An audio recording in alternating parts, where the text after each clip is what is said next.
On this episode of The Arrival Lounge, we'll be speaking to Charissa Bloomberg. She is a celebrity psychologist and mental health expert, and we'll be talking about all the mental preparation that one needs to make that big move abroad. Let's get into it.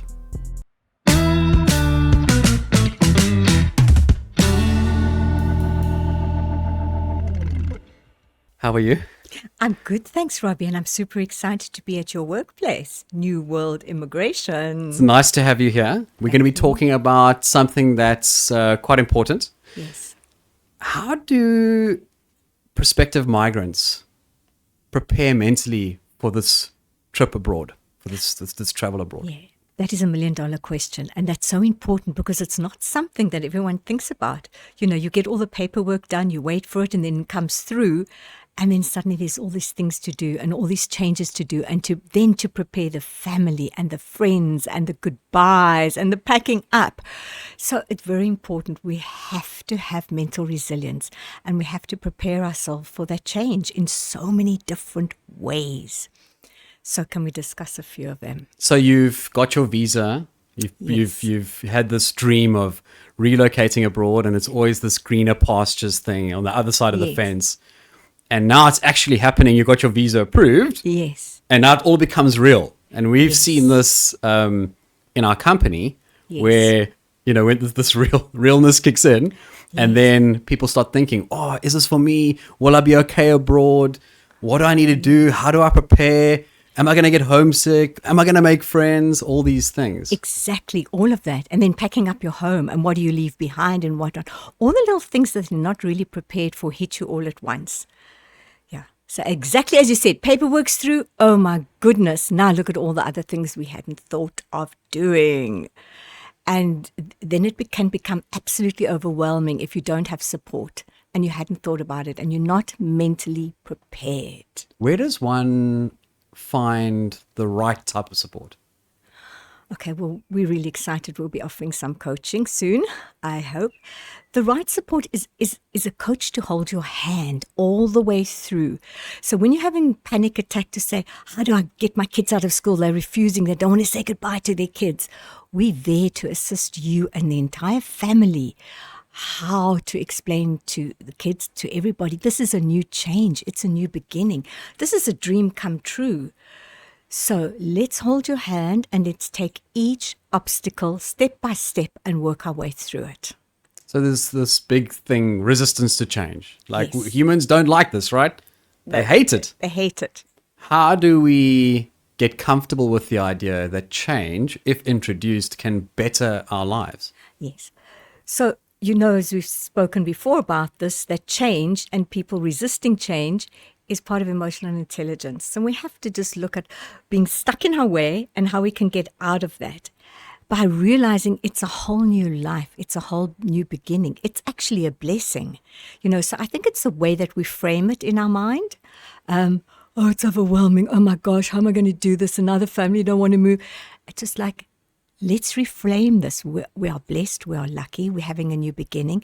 Let's look at the thoughts that we are creating around it, because there can be a lot of negative thoughts, you know, around the change. And we veer to those. I mean, they are the ones that are easy to grab and easy to process the negativity around it. Yeah.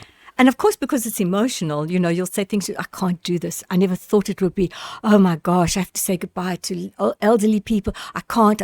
Just look at what we're saying, you know. How do we overcome that? Look at how we frame it. Because it all starts up here, Robbie. It starts with that thought. Our mind and our body's connected. If you're saying you can't, you know, then you're just going to spiral into overwhelm and what you can't have and what you can't do. So it's how you frame the thoughts as well. Is it down to personality types? Because, like, for example, I'm this eternal optimist. I always see the bright side of things.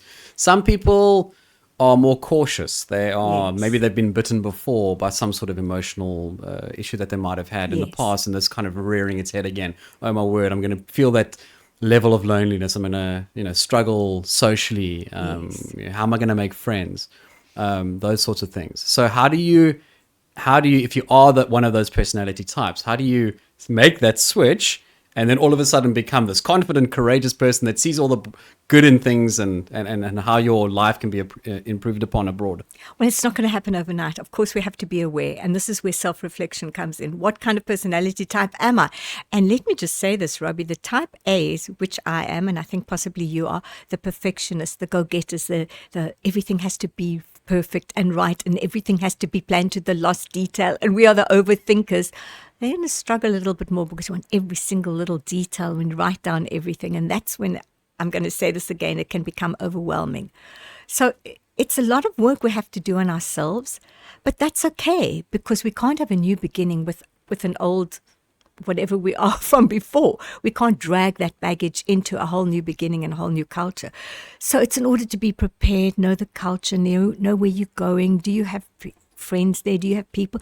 Join community groups. There's so many little things that we will be discussing, I hope, in future that we can do to put in place. I think a lot of the misconceptions around migration is that you're going to go over, you're not going to meet people, and you're going to be stuck in this house, while your husband or your wife is at work, and how am I going to survive, Yes. But I think just the experience that we've had and the feedback that we've gotten is that communities are established very fast because we like to connect. Yes. And you move to a place like, for example, Perth. I mean, they call it Perth Fontaine for a reason because they've got such robust South African communities as well. And you go there, and on the first day, you might get a call, or you might get a surprise ring at the door, or someone that's experienced it before and that understands what you might be going through, being isolated and perhaps alone in this new place. And you often get hands of assistance, guiding you through it and helping you out. But I think it's so important to have those things prepared before you leave so that you can, as you said, there are so many forums out there, and there's so many Facebook groups and LinkedIn groups and things like that where you can actually establish those relationships before you get to a place. And then when you arrive, you're already sort of socially settled. Yes, and there's no one else to help you through it than someone who's gone through it before. Yes. And there to welcome you, to guide you, and we over here and you over here offer the support. We don't just let you immigrate and then, okay, thank you, goodbye. So we're also here to offer, if you're stuck, if you want to pick up the phone, if you're struggling, we're here to support you, aren't we?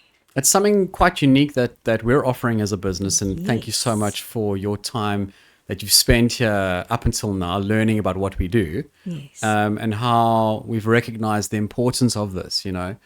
Some people will just go through the process and get there and then suffer because they haven't thought of things or they haven't prepared properly. But we're offering a unique approach where we are engaging with our clients. We're having that conversation that no one really knows to have. Exactly. Until, it's too late and you, in over your head. And I'm excited to do this, and I'm excited, you're open to do this because it's very big in other areas overseas and in America, but not in South Africa. So we are unique, and watch this space, Robbie. I think it's becoming more of a popular topic, especially in South Africa now. Yes. Wellness, corporate wellness. Yes. And that extends through to wellness at home, wellness in relationships, wellness in a professional environment. And, we all, sometimes people are so afraid to ask for help. And I think that was a taboo thing, right?